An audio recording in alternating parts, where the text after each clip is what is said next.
So very happy to be your host for today. We have 1 hour, 15 minutes. And this session, we will first listen to two presentations by the people on the left side who are introduced later, and then we have a panel discussions, and those participants are spread. We'll introduce them later. Panel discussions of about 40 minutes. So today, the session, reciprocity between the state of biosphere, global freshwater distribution, and social stability. So really addressing it in a systems approach, as what the Commission for the Economics of Water yesterday, for the ones joining in that session, you've heard also, we need a systems approach. Well, that's what we are talking about here today.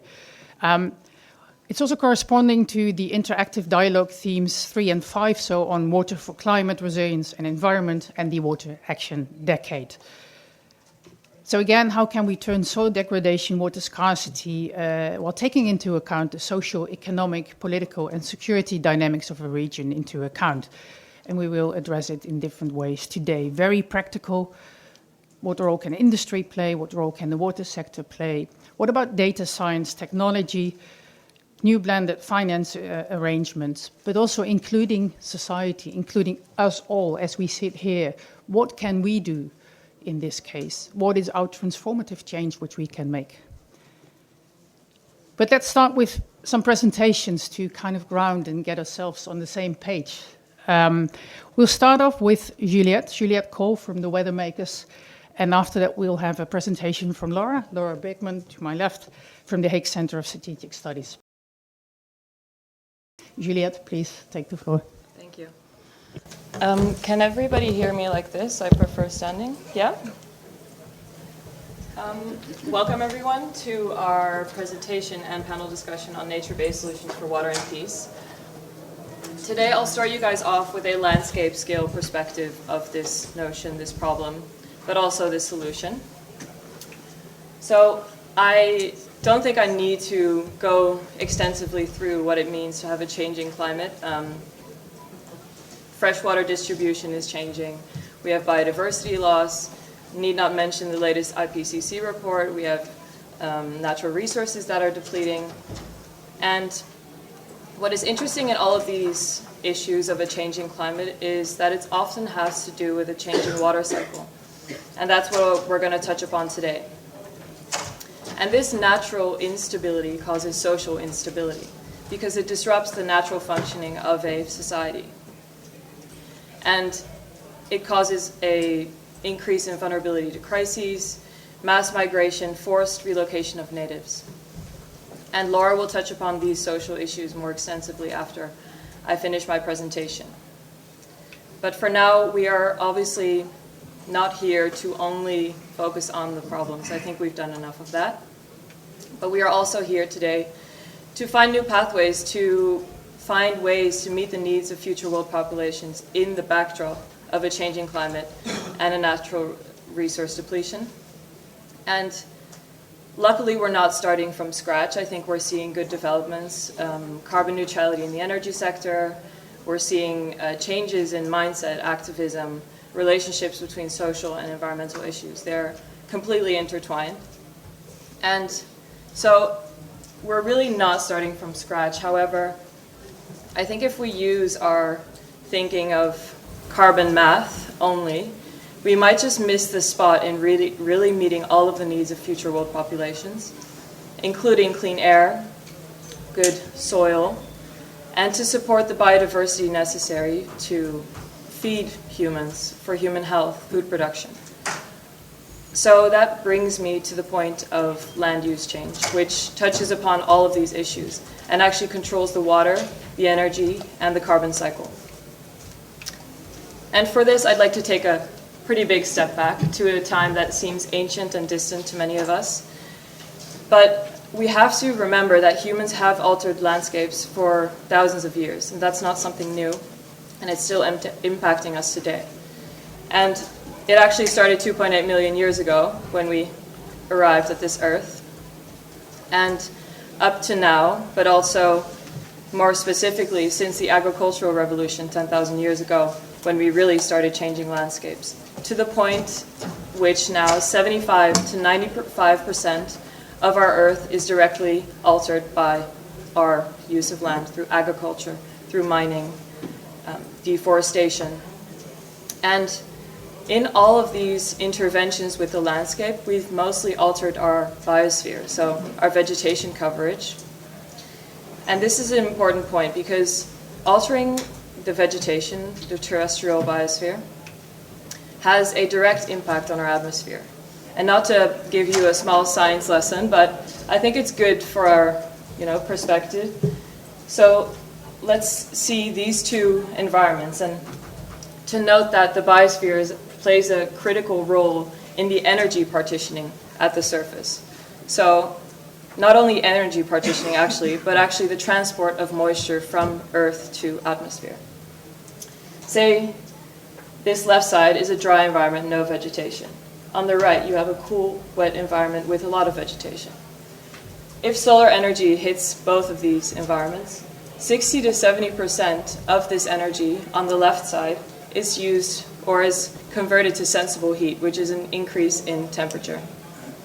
On the right side, actually 70 to 80% of this energy is used for latent heat, so for evaporation, condensation, precipitation, and eventually rainfall.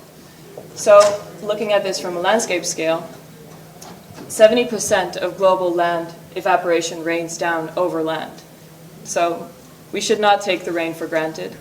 Vegetation actually makes the rain.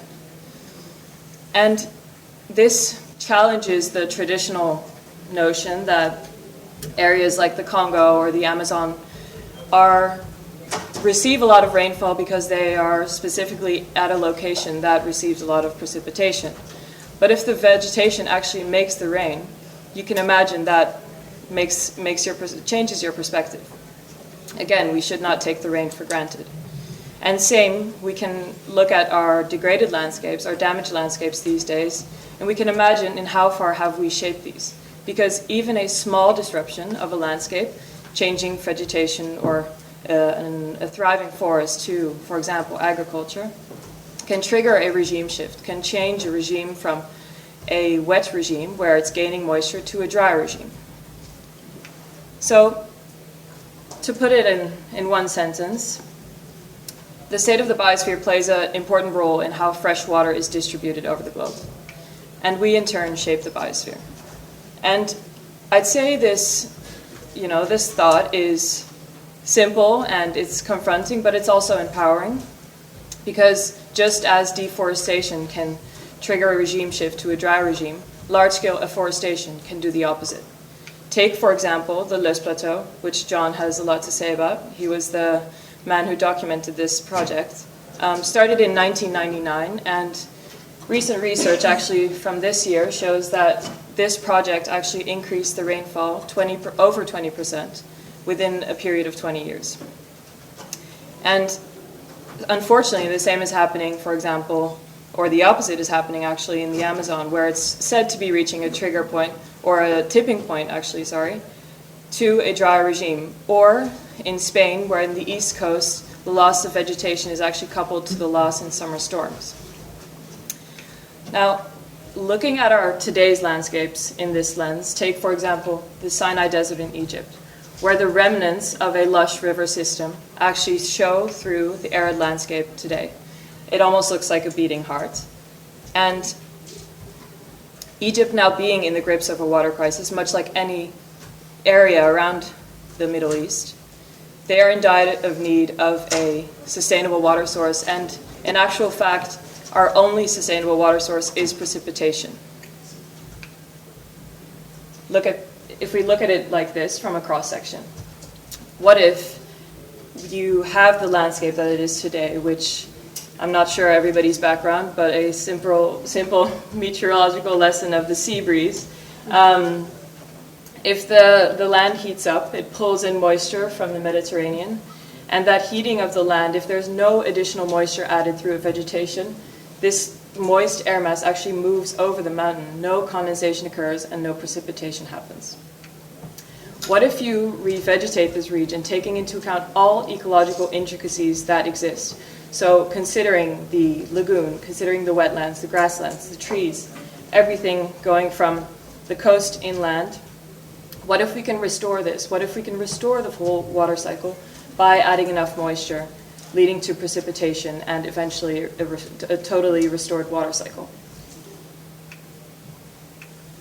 And the interesting is that for as long as we have existed here, we have been altering our landscapes, we have been changing our biosphere, and unfortunately the main driver has been economic growth. So economic growth has been the primary driver behind land transformation. Our extraction and consumption culture has led to a point where we should rethink why we are changing landscapes, because it's not serving us in the way we might have thought it would in the beginning. So what if water cycle restoration and the restoration of ecological functioning can become the primary driving force behind land transformation? Because in fact, there is nothing more valuable than a good ecological functioning earth. That's what we're fully reliant on as human beings. So to summarize this aspect, landscape scale nature-based solutions, to put it in the jargon terms we love to use, as a strategy for water cycle restoration. And the question then is, where and how should we distribute our energy and water resources to produce regenerative ecosystems? Because it is not as if placing any trees anywhere will lead to a positive water yield. So we have to rethink how we do it and also be informed on how we afforestate and be informed on whether the productivity of an arid region can actually be restored or whether it cannot. So who plays a role? That's also a huge question we have to answer. And the simple answer to how and who is we have to take it step by step, and we need everybody. We need indigenous to co-create with industry. We need to change our economic system that actually values ecological functioning. That's the only way ahead. And we need to interdisciplinary find ways, working with academics, ecologists, engineers, scientists from every aspect to work together to find solutions. So to summarize the criteria of a nature-based solution that would lead to the maximum outcome on a holistic level, on a social level, but also on a physical level. First is to take a proactive, adaptive approach. And by this I mean, I think a term we've seen these days also is learn by doing. I liked, what was it, flying a plane and building it on your way, something like that. But to make this maybe more specifically on the topic, it's not as if you don't do the research ahead. You do the research, but you optimize while working. And you construct rapid feedback loops between implementation and observation. So have an extensive monitoring scheme. And as I mentioned, rigorous interdisciplinary scientific planning, merging ecology and atmospheric science is necessary. These projects must be data-driven. We have to use the technology, and I have no doubt about the level of our techniques, technology, geospatial data. We have enough information. And it has to happen at landscape scale. At some point, it has to go from local to regional to global impact, the scale has to be big enough. And this pun is intended. We have to move mountains, quite literally, so we need the industry support. And the most important point, I'd say, is that it has to be grounded in indigenous knowledge. And it's not to say we have a global strategy and to take them along, but people on the ground have to be connected to the global strategy, and we have to move from two directions. We can't go top down, we can't go only bottom up, we have to go from two directions. And it has to be supported by blended finance and governance structures. We have to create new win-win situations for public and private in the short, medium, and long term. And this one I haven't written down, but we actually need a shared vision. Just as we had a vision to land on the moon, we have a shared vision to restore this Earth. Thank you.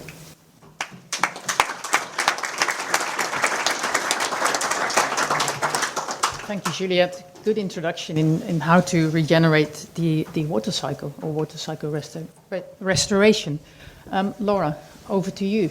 The security side of things. How do we connect that with nature-based solutions? Yeah, thank you. Good morning, everybody. My name is Laura Berkman. I am the head of the Climate and Security Program at the Hague Center for Strategic Studies. I'm going to remain seated because I see that there's a lot of different people, and I think the screen, if I stand, will be not visible to everyone. And basically, what I want to discuss as an opener is how we can think about really making more sort of conflict-sensitive approaches to also nature-based solutions and climate adaptation in general. And I will first look at why. Why should we think about this, and what is the case for security-proofing nature-based solutions and climate adaptation? And then I will go through a number of steps on how you can start conceptualizing and thinking about that. And finally, I will provide a couple of takeaways for action. So why?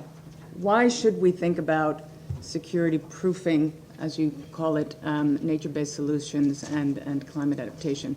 Well, if you look at this map, this is a conflict risk forecast map that was developed by the Water, Peace and Security Partnership, of which I am a member.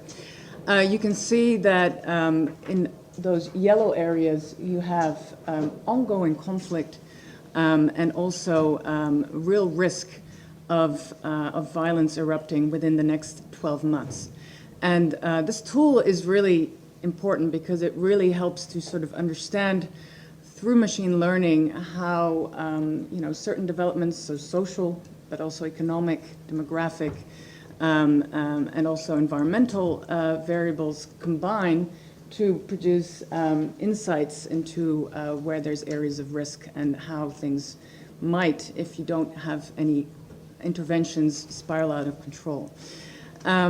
So we use this forecast to better understand where the risks are, where the hotspots are, where the hotspot areas are. And the Water, Peace, Security Partnership actually produces quarterly reports to really kind of set, the tone in terms of, okay, these are the areas where these risks are really quite pertinent. So if you look at this map, you can see that surrounded by quite a lot of regions that are at risk. Basically, there are four ingredients that we would really want to focus on. Firstly, we want to analyze and better understand what the nexus is between climate change or water-related risk and where conflict may erupt. For this, I will go a little bit into some of those pathways that you can think about.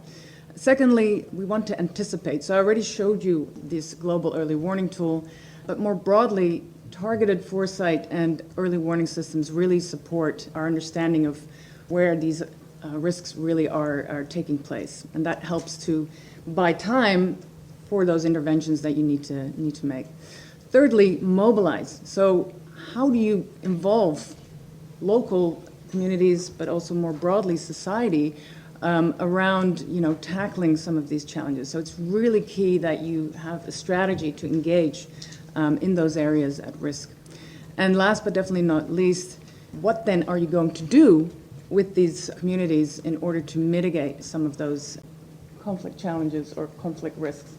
Very briefly, my institute developed a few years ago an overview of what we call high-level climate conflict pathways.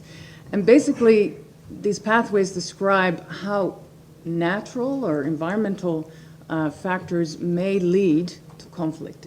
I think many people have already mentioned, there's not always a direct relationship, but there are often very distinct pathways where a natural cause or a climate-related cause or water risk may lead to trigger or multiply social, economic, and political factors that could lead to the outbreak of conflict. And if you look at those 7 pathways here, you see it's actually quite an escalation sort of ladder. So in any area, you could have multiple different pathways at play. And the first one really starts at the very hyper sort of micro local level, where you could imagine that access to water or access to land becomes an issue of tension between farmers or between very local communities that could, if it involved certain factors such as ethno-sectarian or different tribal dynamics, could escalate into more intercommunal and finally also involve government or other actors, all the way down to potential transboundary disputes. I will not go into all of them. We have them in a report, but it basically gives you, I think, a very comprehensive overview of how these pathways can erupt, and it provides a very useful first step to sort of identify, okay, what is happening in terms of those interactions on the ground. So these pathways, as I mentioned, are applicable to a wide range of case studies. So, I mean, different countries will have always different manifestations of those pathways, but the specific chain of events underpinning them and the specific chain of events underpinning them can differ significantly between localities. And that's essential to know, because basically what that means is that you really have to always check on the ground with actors and communities to make sure that you understand what are those dynamics that really kind of are at play. So they give you a handle on how to understand those dynamics and also provide important input for intervention. So I would leave it there, because basically we've come now to the second step of the process of the security assessment framework, where you want to anticipate those movements also on the ground in a way that's what we call data-driven, and also really supports a kind of a broader systemic analysis for your intervention. And so there's three main ways that you can look at this. So I already mentioned the predictive models. I won't go into that in too much detail. So that's where you identify those hotspot locations. So that's the first step. And then you want to go into causal models, or more of a causal understanding of why those dynamics and how those dynamics are looking, so on the ground. And finally, you have what we call a causal intervention tool, where you can use those dynamics to really kind of start planning and really sort of assessing what you can do next. Here is an example of a regional causal model. This is also from the Water, Peace and Security Partnership. And this is really important, because it really helps us to understand better what is causing certain conflicts in different regions or different countries. And while it doesn't really provide sort of the finite answer in terms of, okay, how you would design an intervention, it certainly provides a way to optimize where you could target those interventions, because you're not just looking at the outcomes. So, for example, a negative outcome is conflict, but you're also looking at the causes of those outcomes.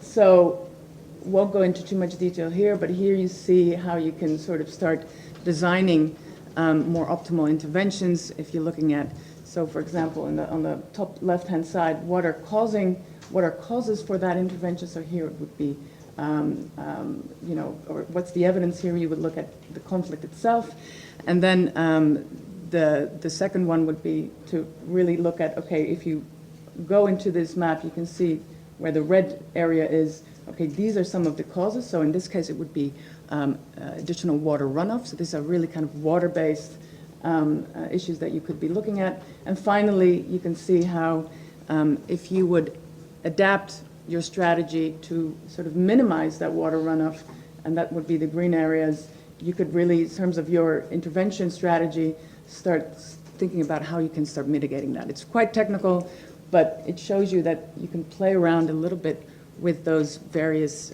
loops that are in that dynamic. So having those data-driven models, I mean, it's not the end of the road, because it's actually just a starting point to understand the system. And so the third step really is to get far more sort of real in terms of, okay, now we have some instruments that can help us get a better handle on the situation in terms of where these hotspots are, but also in terms of how those dynamics are at play. And then you really want to start, thinking about how you could engage stakeholders on the ground to make sure that what you're doing actually is going to have effect. And this really brings in, I think, the fundamental part also for today's discussions around how you can involve communities to really, support better outcomes when it comes to unstable or conflict areas. And so the Water, Peace and Security Partnership, which I mentioned earlier, is one of those strategies to really integrate this model in terms of understanding what the situation is and then how to design methods to really, with stakeholders, build a participatory approach to start mitigating some of those risks. And the broader aim of the Water, Peace, Security Partnership is to really turn those vicious cycles of water, specifically, and conflict into virtual cycles of water-based peace and cooperation. So that's what you're doing this mobilization for, is to really, together with local communities, start discussing how you can support a water-related challenge in such a way that you become more effective in terms of mitigating those risks. And so here is an illustration of how that vicious cycle can become a more virtuous one. This is an informed and inclusive and integrated approach where we have, in the design of the partnership, included water expertise, peace-building expertise, science and data, as I mentioned earlier, but also policy and practice. So that is really an essential ingredient in order to start really understanding the system at the local level in a comprehensive way. And so to mitigate, so you've mobilized your stakeholders because you're looking at different communities. So specifically what we've done is involve defense experts, diplomats, so this is in terms of the government, but also you want to understand, from the development aspect, so more the social community level, and also the disaster community itself, because you're dealing with situations where there's a lot of potential hazards if you engage. So you need to understand, okay, what are the mechanisms at play that could make things worse or could need to be tackled in order to avoid those. So in WPS we have a method to support capacity development, dialogue facilitation, and decision making. And this is basically through these integrated action areas. So again, understanding, so what are the specific dynamics at play in this hotspot area of risk. You want to mobilize and create political awareness and an urgency around the topic, so with the various stakeholders on the ground. You want to enable actors to have a shared understanding also of how the water-related risk can lead to a security risk, so that involves really sort of leveling everybody's knowledge through all kinds of trainings, exchanges. And because in conflict areas, there are a lot of stakeholders that do not get along, per definition, you want to support interventions that really gets people together around the table to see if there are pathways to work together around these challenges. So, some takeaways for action, and that will, I'm sure, also lead to further discussions here. Socioeconomic and political stability is essential for adaptation success, and solutions require constant monitoring to make sure that when you deliver on a certain outcome that's potentially contributing to a better, more sustainable solution, you actually are able to either scale it or maneuver it in such a way that it can stay that way over time. You need targeted foresight and early warning systems that can predict and explain these security dynamics, because then you can buy yourself time actually to make those interventions as effective as possible. You want to make sure that in the local communities that you're active, that you also understand who those communities are in terms of their position in that society. So you want to make sure that what you're doing is gender and conflict sensitive, so that you are dealing with the parties in a way that makes them trust the process and also able to act on it. And this involves also integrating knowledge of local community leaders, who of course have a plethora of methods to engage also on the ground. And you also want to make sure that you engage security actors, because they have a role to play specifically in conflict areas. And this is where there's a tricky sort of caveat, because security actors aren't always trusted. And I think that that's where you want to really think about, okay, how are we going to engage on the ground in such a way that these actors can actually be a force for good. So on that note, I want to hand over back and let the panel begin. Thank you. Thank you also, Laura. Water as an instrument for peace. That's one side, the social side of the story, which we heard, and a very good introduction from Juliette on weather making, actually. So how can we change landscapes, change weather patterns, and allow for water availability, actually.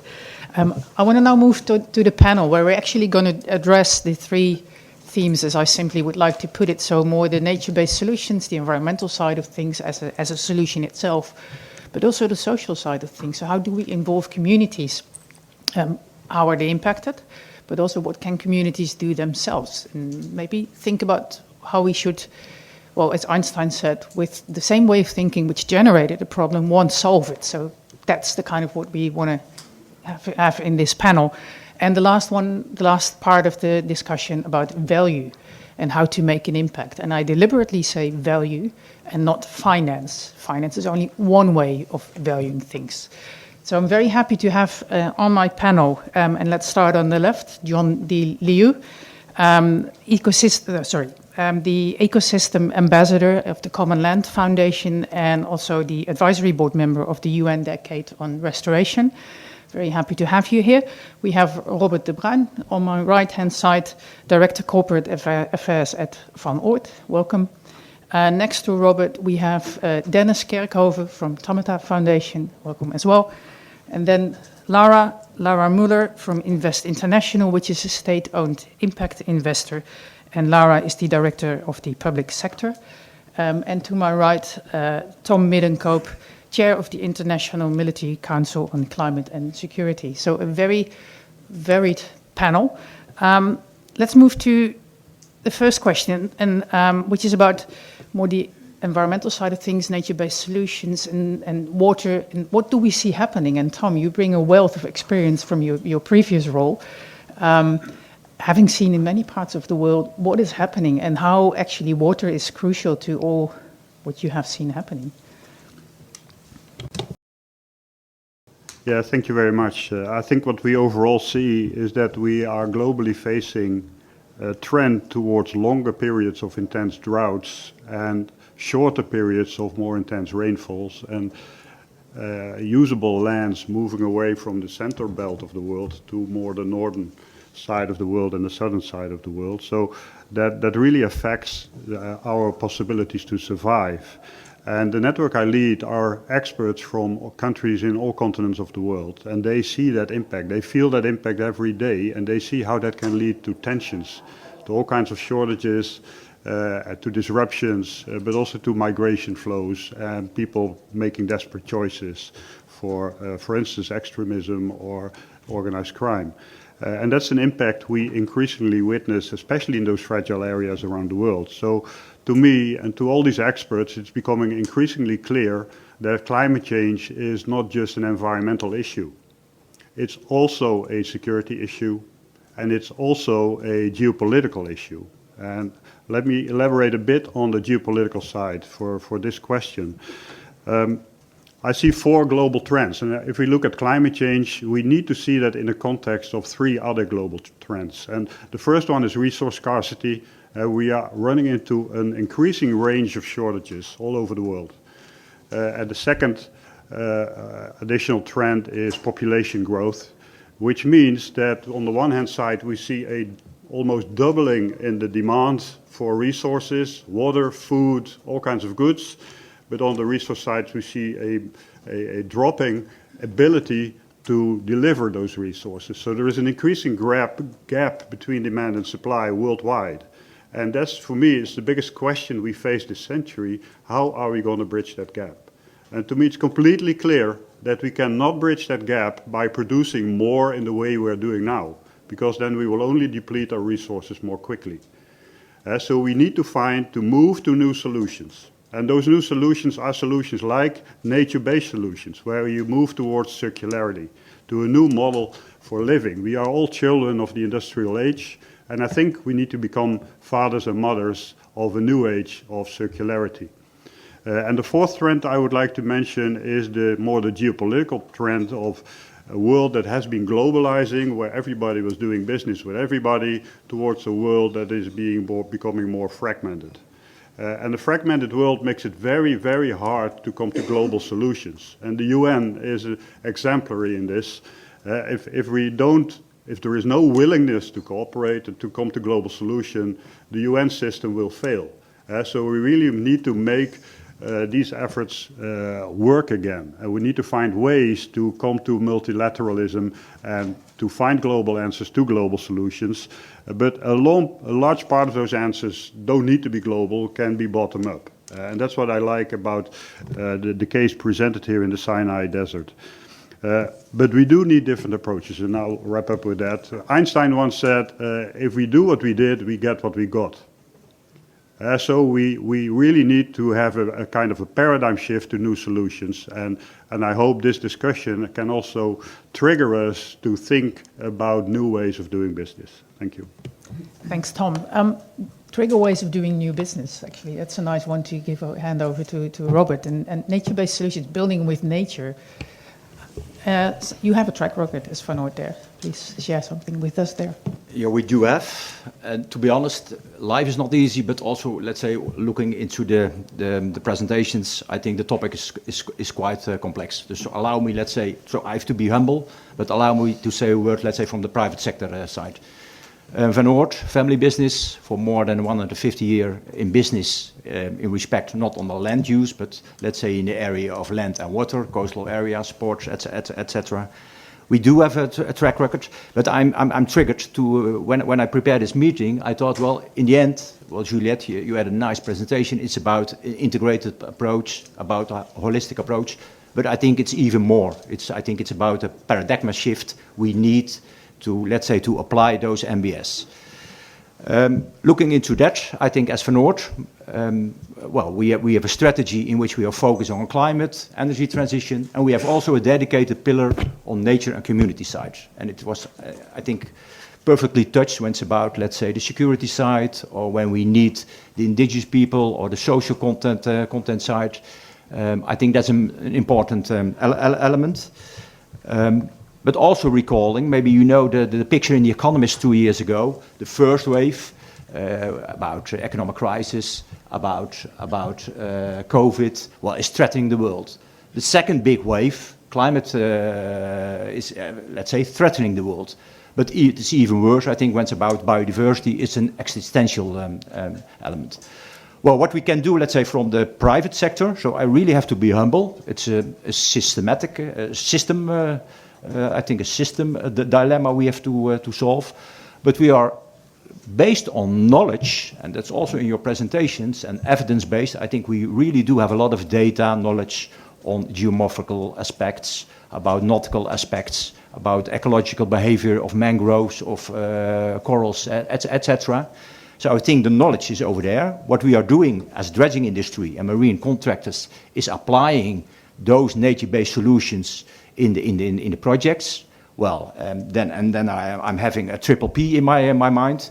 Then, yeah, we need the pricing, but I think it's more than pricing. It's about valuing some elements. Well, we definitely need also from government bodies, from the financial world, but I think we will come to that, strict criteria, KPIs, metrics to measure it. The second one is the pipeline and the pace. I think we really have to speed up with the process and prospects. Well, for the first time I visited the COP in November with big agendas, the second time in this conference. So I see a lot of energy and master planning, but really pipelines are lacking, let's say, from the private side. And the last one is, I think, the partnering elements. I'm quite aware when we work on let's say, on long stretches along the coast, 30, 40 kilometers along, we can work with coastal protection combined with nature-based solutions, but we definitely need community involvement, government bodies, NGOs, scientists to do it on the right way. I think that's the challenge. Yeah, and on the content side, we really have a whole menu with different seagrass, mangroves, reuse of sediments, etc. So those elements are on a science-based method quite available. Thanks, Robert. John, I want to move over to you, actually. Juliette shared the example of the Loess Plateau in China. You have done these restorations. Anything to share on that?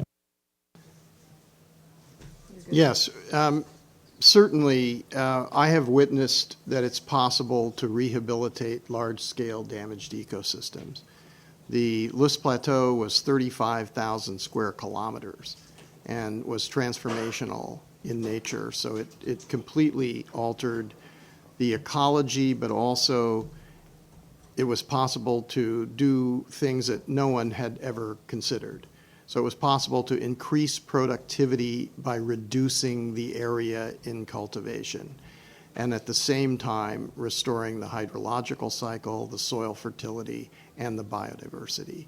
So this improved people's lives, and they were the agents of change. So what we see here is that it's necessary to have this, what's being called a paradigm shift. It's to engage everyone. This is a civilizational change. We're at a moment of change in human civilization. And so everyone must understand that some of the things that we're doing in the existing dominant systems are wrong, and that there are other ways to do these things. So we're saying that buying and selling things are the basis of the economy. But in fact, we depend on air, water, soil fertility, and biodiversity, which are the basis of life on Earth. And without these things, there is no economy. So when we understand this, all people can participate together in restoring the Earth, and that is the basis of a new economy. And with that, we have the possibility of growth. And not only do we have the possibility of growth, but it's the possibility of equality and of ensuring that everyone is sovereign and free and participating in this. We can't create a system which is so diverse and divided that you have a few billionaires, trillionaires, and billions of poor people.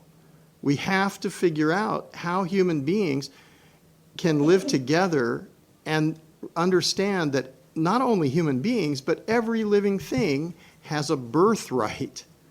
And you can't take this birthright away. And actually, we're all going to die. So sorry to mention that, but actually, we are going to have to realize everything that we're doing is determining the quality of life for all life in the future. And we have a deep, sacred responsibility. And this is not simply about business. This is deeply personal. And it's about understanding the purpose of life and our level of understanding. So we have the opportunity now to contribute to the sum of human knowledge, to transform human civilization going forward. And this is the way to restore the hydrological cycle, to re-regulate the climate, to protect the soils, ensure full employment, food security, and peace going forward.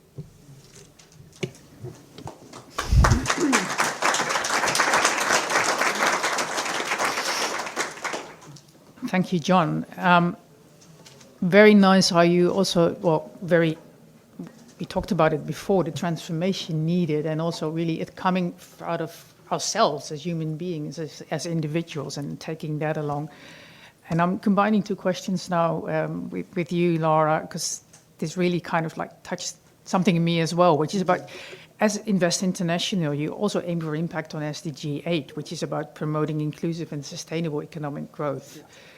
and it not only comes from the society, it comes from ourselves. And through nature-based solutions and from the finance world, you have an influence on that. So how do you take that along as Invest International? Well, thank you for that wonderful question. But first of all, thank you for these words. I think what you said resonated very deeply with me on a very spiritual level. And I think that in the end is something we should all feel if we want to move forward on this path. So thank you for that. And that is something also these past few days that really, hit me in the heart, this global consciousness, these past 3 days in this area in New York, all these people with the heart in the right place in order to create an action agenda to change things for the better. So wonderful to be here. So let me address a few words on the financial side of things, because I think that in the end is also the big elephant in the room here. For the past few years, I've been appointed as an advisor of the European Commission to advise the European Commission on creating a sustainable financial system within Europe. And in that context, we based our work on the work of the European Stability Board. And the European Stability Board calculated that the consequences of climate change would result not only in the losses and the security issues that were so rightfully brought forward, and also the geopolitical background of the issue we're talking about today, but also in loss of GDP of over 25%. And just imagine a loss of GDP globally of over 25%. COVID GDP loss was not even 5%. So can you imagine what this will do to capital markets and to the stability of the financial system if we do not engage fast in changing the financial system and reforming the capital markets? What we also know from research is that it's never about water alone. Water, biodiversity, but also circular economy, climate adaptation are all intertwined. So this is why within the platform on sustainable finance, we started to develop a European taxonomy in order to determine the path towards a climate neutral Europe in 2050 by determining the KPIs on 6 environmental objectives: climate mitigation, climate adaptation, water, biodiversity, circular economy, and pollution. They are all intertwined and cannot be addressed separately if we really want to tackle the problem.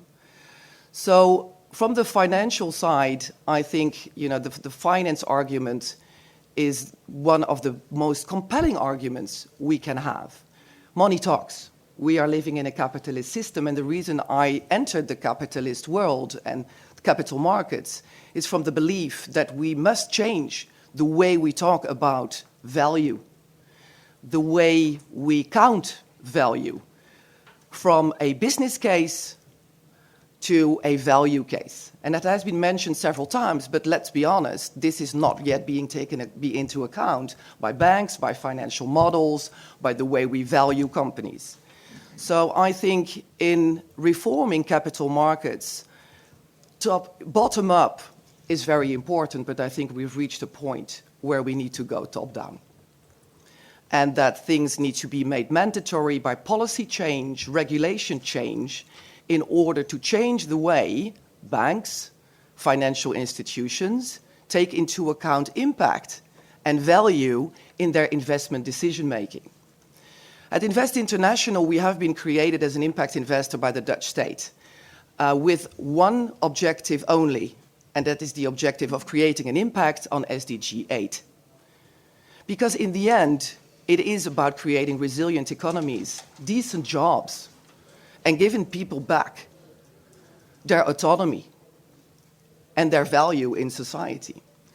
And by integrating SDG 8 in every investment decision we make, we can only integrate nature-based solutions into every tender we put on the market. Because in the end, it's also about putting your money where your mouth is and putting things in practice. So by integrating nature-based solutions as a hard requirement in every infrastructural tender that we finance or provide grants for, we make sure that the tendering authorities, whether it is the government of Senegal or Kenya or whatever government on the African continent, has a compelling reason to integrate nature-based solutions into their value proposition, their tender, the contract, the execution of the contract, but also the selection of the party who is going to be responsible for executing the contract by making sure that that is a contractor, a party that has ESG high on the agenda and is able to integrate people, to integrate communities in an inclusive way of not only executing the project, but also designing it. So that is basically how we are trying to do that at Invest International, and also influencing other financial institutions to do the same. Yesterday we had a lunch with ING, Rabobank, financial institutions that are willing to join us in this endeavor in changing things from the financial perspective. And I think this is the time where we can also get the financial sector, the capital markets on board, policymakers on board, to really make a change on a scale that is going to move the needle. Thanks, Laura. Top.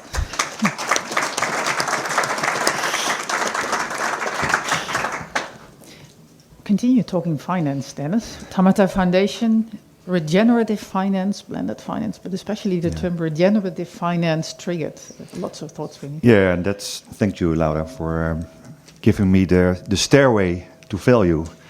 Because it starts in the now. Where are we now? And how can we build a bridge, build a stairway from a very simple case. Also in the case of the Sinai, it starts at Lake Bardowil. That's an easy case. But to move forward, it will be more integrated and more complex. So that's where blended finance, in a new way, moves in. I'm also into the Commission of Blended Finance for central banks, and especially they are looking for the new way of blended finance. And why a new way? Because these kind of nature-based solutions, they really ask for cooperation in a different way that public, private, but also local community are part of the solution. And if you see it not from only a finance perspective, but all the capitals, social capital, natural capital, dus all the capitals, the local community can be part of the equity, can be part of the solution from a way that they feel that they have ownership, that they are really part of the solution. And if we combine it, I'm a National Alliance convener on SDG 16, not on SDG 8, but on SDG 16. It's really the question how to finance peace. And peace as a cross-cutting SDG. And it starts on the ground. It starts with the people, but people and local communities can't do it alone. They need to be facilitated, also empowered by government, industry, because they can scale up, they can create. So to really investigate the blended finance part, it's to start with a region, with an asset, and it can be the project, and then bring in all the different stakeholders, or in Dutch they call it stakeholders, people who are really connected to the area, who are really involved and play a different part of balancing, because it's really about balancing and learning risk, impact, and return. And normally the risk, the high risk or the first loss is taken by the government, and then the private sector moves in. But what I see, especially in these more complex integrated cases, bring in the financial parties or the capital parties, and then find solution how they can empower each other instead of having only their own transaction. It's about relation. And that's the last part, that's about regenerative finance. Especially in the Netherlands, but worldwide, there's a an exploration, because we are now in a sustainability area to doing things less bad. But if you really move into the nature-based solutions, and especially rooted in regenerative, then also you need to rethink and reframe your governance, how to make decisions, who is in charge on roles, accountabilities, and to bring in the relation instead of the transaction. So for example, the World Bank sees there all the instruments are there, but they are not used in a way that they really empower each other. So my last remark is if we really need and can finance peace by nature-based solutions like this and really scale up and bring in industry but also empower local communities, we have to rethink how we finance but also value and think of risk mitigation, for example, because this is not about risk, this is about uncertainty and learning. So the governance perspective is really about not knowing, but learning by doing. That's the plane you start with. Thanks, Dennis. You touched upon getting industries, for example, involved as well. And Robert, I want to come back to you. Terms like blue finance, but restructuring the finance mechanism, what role can industry play in that? Or restructuring, making an impact and valuing things, actually. I would refrain from using the word finance, really moving to what's the value? How do we generate value? How do we impact things positive? What role can industry play? Yeah, I think that's the $1 million question, but I think they can play a big role. But definitely also not alone. But when you look, and then in the end, I'm using it's about valuing, it's about pricing. In the end, John, we have to make a business case from the private sector. When it's about, let's say, the blended finance, I think it's a really journey to look who's taking ownership on that side. Well, in the end, let's say from the private side, when we are making a project, we have to define the scope. What are you going to do? How are we, let's say, monitorizing the externalities? I think we are quite capable to do that. Yeah, in the end, it's, let's say, combining those elements in the new business case. Well, and then I think it's time also to look for new partners in that element. And I like the one from, I think Lara touched on that, when it's about equity, it's about social equity, it's about financial equity, and those things we have to combine. And also the role for private sector, when it's about social equity, I think we can do really a great job in a specific project, also to involve communities, also to involve other stakeholders. So I think that's the role where the private sector can step in. Thanks. Really, thank you for that. Really good to hear. Well, private sector also taking a more leading role at times, I would say, as well, in this, right? Yeah, I think combined. When you look, of course, that's about the challenges we have to face. I think in the energy transition, maybe, but that's my analysis. Or it's much easier for private sectors to make their plans for the long-term investment than in the climate action itself. So when we look at our portfolio, marine construction, coastal protection, working in vulnerable deltas, we definitely need also some government bodies or institutions, and I think international standards to do the work. So yesterday I was privileged to join also the meeting from Invest International. When you work in Mozambique or, for example, Senegal, you really have to make different business cases and you have to deal with different governance situations. Well, and it will be very helpful when we can standardize some elements on that level. And that has to do with KPIs, but also indeed valuing and make more specific and concrete. How are we determining development? And on carbon crediting side, I think, well, we're making first steps, but we have also to do it with biodiversity metrics, etc. I want to come back to you, Lara, but first I want to just get in the conflict, or actually conflict-sensitive approach again, and referring to you for that, Tom. Conflict-sensitive financing or conflict-sensitive valuing, taking that as part of the value. What have you seen there? What are your thoughts about it? You've seen it happening, so what are your thoughts? Which thoughts have you developed now on that? Yeah, what I have experienced, and in the Netherlands they call me the climate general. And in the beginning, when I started addressing the climate issue, people were laughing at me. Why is a general addressing climate? What's he doing? Is he out of his mind? So they went crazy, big screaming headlines in the newspapers, but it only made me more convinced that I needed to go on this way and that I need to move ahead because of two reasons. The first one is about my children. I'm a bit embarrassed about the legacy we leave behind for our children, and I want to use every experience that I've built and every influence that I've got to help improve that situation, to help them be able to address that. And the second one is that I have also learned that there is no adaptation without security. And this is a very inconvenient truth. We don't like the security side of the things, but if it's insecure, you can adapt whatever you want, but it will not work. So you have to take that into account, and that's the whole story of Laura. To build tools to help people building adaptation programs to do that in a conflict-sensitive way. And then adaptation can be a tool for peace, as said before. And I really believe in that. If we do it in a conflict-sensitive way, you can give people a new perspective. You can build new futures for people, and they don't have to migrate. They can stay in the area where they are. We can help them build new ways of resilience.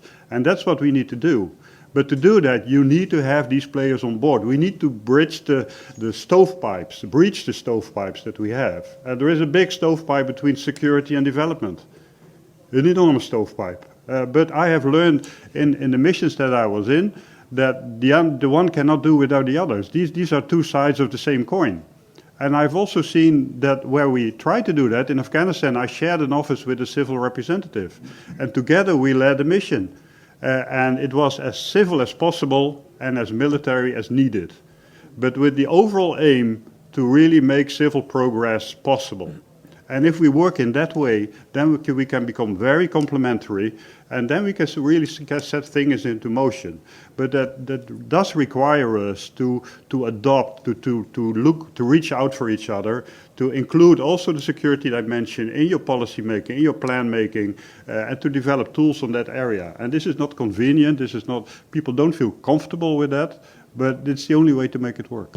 Thank you. Thanks, Tom. May I ask something to you, Tom? Do you have also an opinion, let's say, on the role of private partners when it's about security? We stole, in our strategy aspect, the term from your military, the VUCA world. So it's volatile, uncertain, complex, and ambiguous. When it's about climate issues and security, it's quite complex. What's your opinion on the role of private sector partners? I think it's about more than building a business case. So, which means it's not just about making money. It's about your future. It's about the future of our country. And the only way you can secure your future is about adapting, about investing in innovations that can build a new economic system which is more value-based and which we don't exploit resources. If you can build a future of your company that without relying too much on resources, then your future will be guaranteed. But it does require you to invest in that and not just seek for the profitable situations. Thanks. And then we're talking about using circularity, etc. Yeah, thanks. Yeah. And how are we going to get that into standards? When you do an investment, what are your criteria and how can you actually move and push for that direction? Well, I think that's really interesting because if we look back a couple of decades, the banks had absolutely no problem in adopting Equator principles as their standard for project financing. And I've been in many infrastructure projects from the contractor side where we were quite bothered with Equator principles because the banks were so strict on it. And we couldn't get any financing because the banks were really using that as a condition precedent for financial close.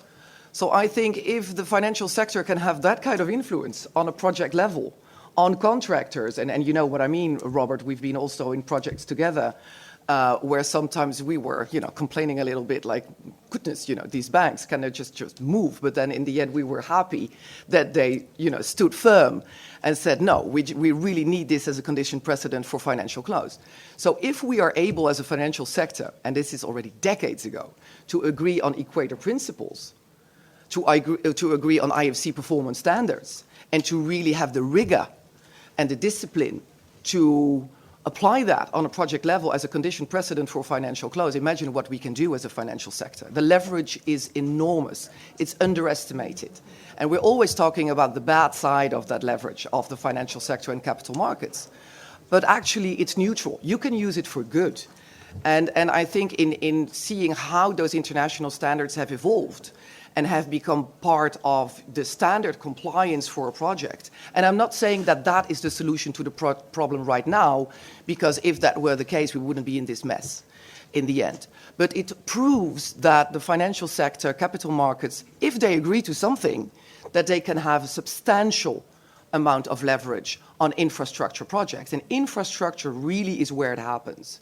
Infrastructure is the fuel of future economic development, but it's the way we develop infrastructure that is going to change everything or keep us in this situation. And I think the capital markets there, by raising the bar, adopting standards that go beyond equator principles, standards that are not only risk-based, because that's the problem with ESG, it's a risk-based approach. It does not work well enough to get us out of this situation. We need an impact-based approach. So we need new standards. We need new international standards that incorporate impact and value. We need them to be adopted by the financial industry at scale, like they did with Equator Principles 20 years ago. And we need the capital markets to be firm in applying them for financial close of large infrastructure projects. And I think that's the way to go. But are you Thanks, willing Laura. to accept risk? There is no project without risk. Yeah. But May- you may- need to de-risk as much as possible, but you need also to focus on impact, on inclusivity, on equity. The risk-based model is old-fashioned. It's old world. It's thinking. actually, let's actually look at the opportunity in this case. And I want to move back to John, because the opportunity is also in empowering 8 billion people around the world. So how can we actually bear that in mind and working towards, with nature-based solutions, solving water security, but including the social things, including the people? John. Well, I would think that there's a big discussion about the infrastructure that you were mentioning. I'm not sure that we need more ruins. I mean, if we're building ruins for the future archaeologists to pick through, that's not going to really be helpful. I think what we have to look at now is that this 8 billion people is a species. And we now need to act as a species on a planetary scale. And I've been working on an experiment for the last 6 years, which is the creation of the ecosystem restoration camps. And now it's the ecosystem restoration communities movement. And we went from 0 camps to 60 camps worldwide in 5 years. So people all over the world in different cultures are ready to accept the idea that they have to restore their ecosystems. They need to be supported. They are the ones who actually do the work. I have never seen anyone in an Italian suit with cufflinks infiltrate water into the ground, create fertile soils, or protect biodiversity. It's possible to sign a policy decision or to write a check. But in order to have this happen, the people have to understand and know what they're doing.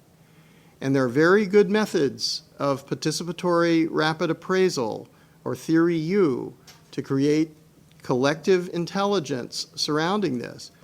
So what we have to do is all work together and to find out what we believe in. We're actually, if you look at what's on television or the movies or in the political propagandas around the world, it's divisive. We need something that brings everyone together. And everyone knows that our lives, the quality of our life, our children, future generations of life will depend on what we understand and what we do. So when we choose to restore ecological function on a planetary scale, and we make that the basis of the economy, then everybody is on this page. And it's not theoretical. It's not financial. It's physical. So the concepts and understanding of the true value, the basis of wealth, the actions of people who have power, we also have to consider, is it right to have power? Is it a good idea that some people have power over other people? Or is everyone a human being and we're equal? We're alive. And so if we're alive, do we have a right? Do we have an opinion? I think there are 8 billion opinions. So we'd better learn how to use theory U and participatory rapid appraisal in order to get an understanding of what we believe in as a species and what it means to have a civilization. I think Gandhi was asked, what do you think about Western civilization? And he said, I think it is a good idea. So we have civilization, we have culture going back thousands, tens of thousands, millions of years. In North America here, for 15,000 years, the indigenous people protected nature. The tallest trees were 400 feet tall, 4,000 years old. In just a few hundred years, this is massively degraded. This is what alters the surface temperatures. This is what alters the regulation of hydrology in the lower hydrological cycle. This is what creates thermic drafts, puts moisture into the upper atmosphere, where, by the way, we should also say high altitude moisture is more quantitatively and qualitatively a greenhouse gas than CO2. And so we need to understand the complexities of these things, that all of these things are interrelated. It's been said a number of times, but it's not rhetorical. It's physical.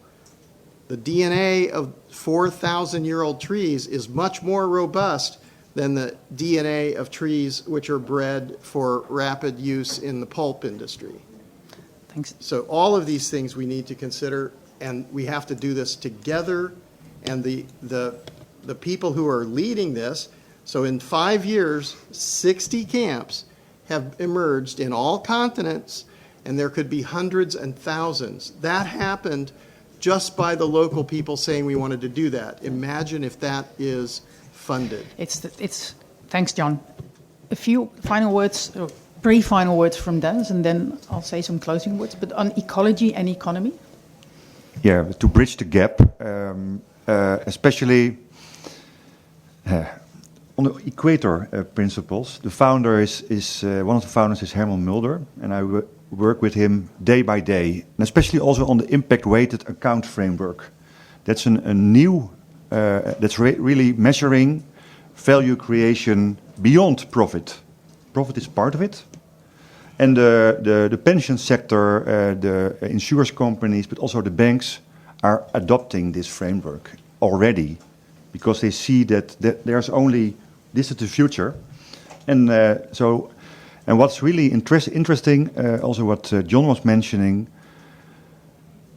also in these days, we have learned to think from a donor perspective and a receiver perspective, but can we also think that local communities, indigenous regions, can really de-risk the financial part or the more economic or the business part if they are part of the solution? That it's mentioned a lot, but it's really hard to bring that in the hearts and minds from a risk perspective or an uncertainty perspective. So can we move forward? That's really my message. governance is really important, but it's really about governing. If you look at the framework of Elinor Ostrom, for example, about the commons and commoning, she's really how create we value based on these rules, not rules, no, principles. We need to create space for learning by doing, and not stuck in the old system, in the different role playing. That's what we need to create a breakthrough. Thanks, Dennis. And you give me a very nice intro, kind of segue into my final words. We need the systems change again. If we continue doing what we've been doing, we will get what we always got. Again, the Commission on the economics for water yesterday, same conclusions. There is a systems change, and water is actually central to that, critical to that. Water cycle restoration, what we have seen, is actually critical to that. It can be done. John has shown it in the Lush Plateau. It's happening now in Egypt, in the Sinai. Water can be an instrument for peace. We've heard from Tom about that. Laura, you've shared the mechanisms to start doing that, actually. So what are we waiting for? As said before, all the tools are there. We need to start doing it, but really in working together. Moving from business case, why do we talk about a business case? Why not talk about the value case? What is the real impact we are making? I actually thought we were using the word risk way too much. I like to think in opportunities. It's a much more positive word, moving forward. And also, the other thing, I had the pleasure of being and trying to make an impact in Montreal at the Nature Summit. 2 weeks before that, everybody was in Egypt working on climate. Now, in March, we're here working on water. Why are we traveling around the world in these summits and actually treating these themes separate? And why do we leave out the social part? It was a great pleasure to see so many Indigenous people in Montreal. I see them here as well. They're the custodians of our planet.